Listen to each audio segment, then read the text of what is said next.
Sa isang bukod na privilege speech sa Senado, ibinunyag naman na may ilang Assistant Secretary at Undersecretary ng DPWH ang umano'y sangkot sa korupsyon. Kaugnay naman ang gumuhong tulay sa Isabela noong Pebrero, pinaiimbestigahan itong muli ni Senador Jinggoy Estrada sa Blue Ribbon Committee. Nagbabalik si Mean Los Baños. Ang gumuhong Kabagan Santa Maria Bridge sa Isabela noong Pebrero ang itinuturong dahilan ni Senate President Pro Tempore Jinggoy Estrada kaya nagpatama si Pangulong Bongbong Marcos sa kanyang State of the Nation address tungkol sa umunoy mga korap na opisyal. Malamang itong sinasabi ng ating Pangulo na pinatutungkulan ng ating Pangulo na mahiya naman kayo. Palagay ko ito po yung mga opisyalis ng DPWH na kasangkot o kasabwat sa pagpapatayo nitong collapsed bridge nito sa Isabela.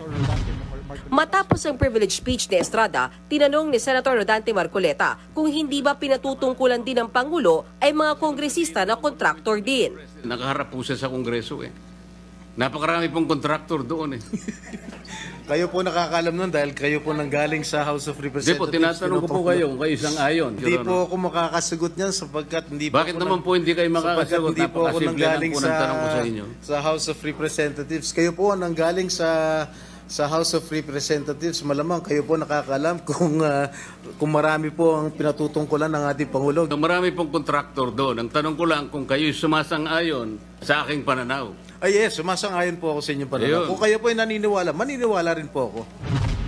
Kaya hiling ni Estrada, maimbestigahan daw sana ang isyong ito ng Senate Blue Ribbon Committee na pinamumunuan ni Marcoleta. Naimbestigahan na ito ng Blue Ribbon sa 19th Congress sa ilalim ng pamumuno ni Senator Alan Cayetano. Ibinulgar pa ni Estrada ang mga Assistant Secretary at Undersecretary na di umano'y sangkot sa pagpapagawa ng bumagsak na tulay.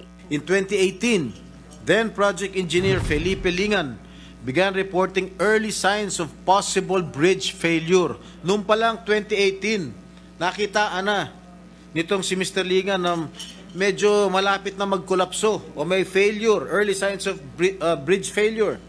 These warnings were either not acted upon or were not sufficiently addressed. Sa kabila nito, na-promote pa raw ang ilang sangkot na opisyal. Low-level employees lang to, higit sa lahat, wala na sa department. Meron nung silang na tinatago o kino-cover up o meron pinoprotektahan. 5 buwan na at walang mabigay na comprehensive na report. Well, tuwing manghihingi kami ng report, iba na naman ang lalabas. 5 buwan matapos bumagsak ang tulay, ang idinidiin lang ng DPWH ay ang driver ng overweight dump truck na dumaan bago ito gumuho. Wala pang bagong pahayag ang DPWH. Pero nauna na nilang sinabi na iimbestigahan ng korupsyon sa mga proyekto ng ahensya.